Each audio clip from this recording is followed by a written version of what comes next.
Let's talk about an icon of the skies, a machine that was, at the same time, this absolutely stunning technological marvel, and, well, a pretty serious cautionary tale.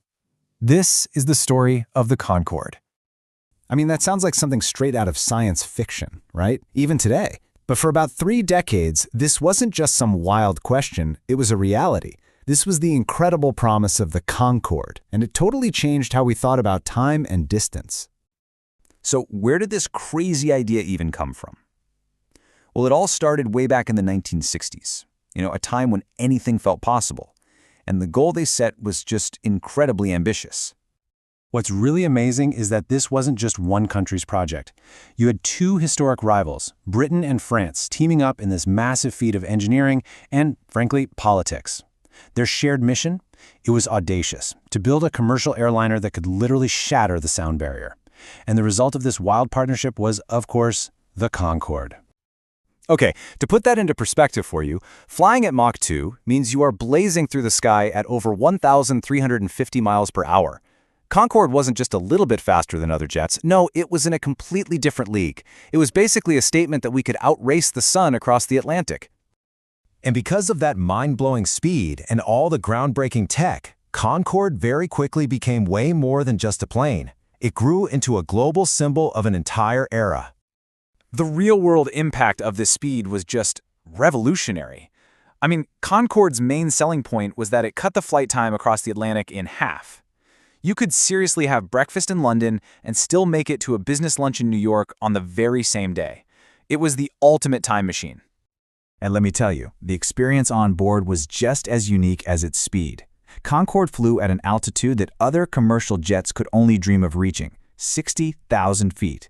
That's almost 11 miles straight up in the air. Up at that height, you were treated to a view that was way closer to what astronauts see.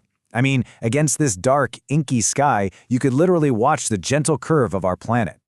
Flying on Concorde wasn't just traveling, it was an event.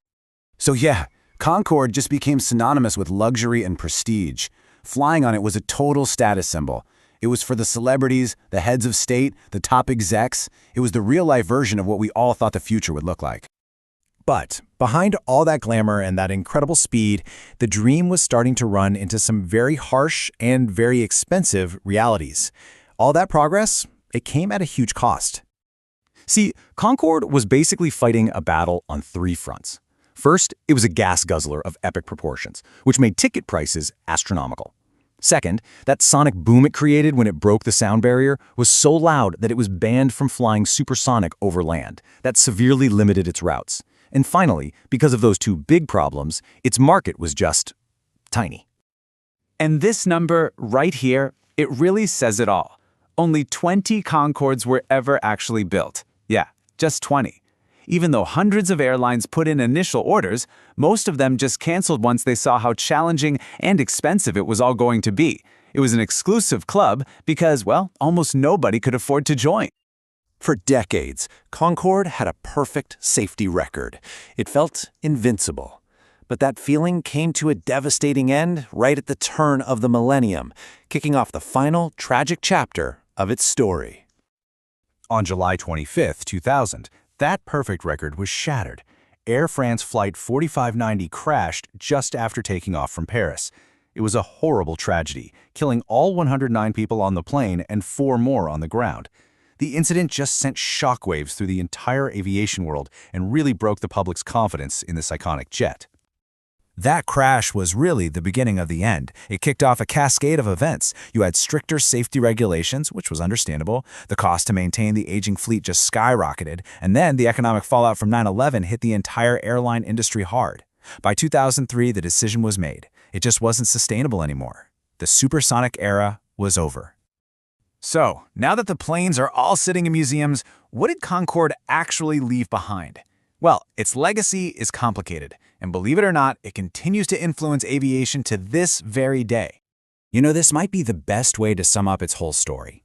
As a pure engineering, it was an absolute masterpiece, a machine that was truly ahead of its time. But as a business, it was a tough lesson in how even the most brilliant technology can fail if the numbers just don't add up. But the story really doesn't end in failure. Not at all. Concorde proved that supersonic passenger flight wasn't just a fantasy. It's still this powerful symbol of what we can achieve when we push the absolute limits. And it's the direct inspiration for a whole new wave of companies right now that are working to build the next generation of supersonic jets.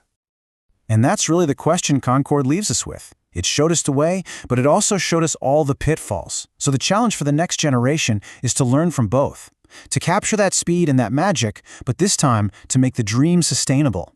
The big question is, can they do it?